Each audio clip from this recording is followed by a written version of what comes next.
ভাই বাইরে তার সাথে 80 টাকা কথাবার্তা বইলে ভাত খেয়ে পয়সা রুমে ফিরেছে। না দরজা ভাঙা ছিল না, দরজা ওর মা গাই দিয়ে খুলে তারপরে গেছে। 3000 গাই দিয়েছে খুলে গেছে। মানে প্রথমে আমি আসছি, মানে ওর আব্বু এসে ডাক দিছে, যাই না এতে না সে গিরে ওঠো বা তাড়াতাড়ি তোমার গাই দিয়ে তো হালকা লাগানো খুলে গেছে।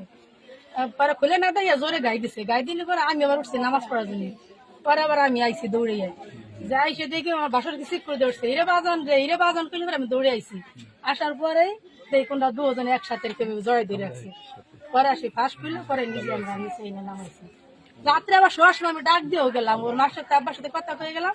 এই সময় প্রত্যেকদিন আসি পরে আব্বা ঘুমাইছিনি, কয় না কাকে কেউ শুইনি। খুব আর ঠিক ভালো লাগছে।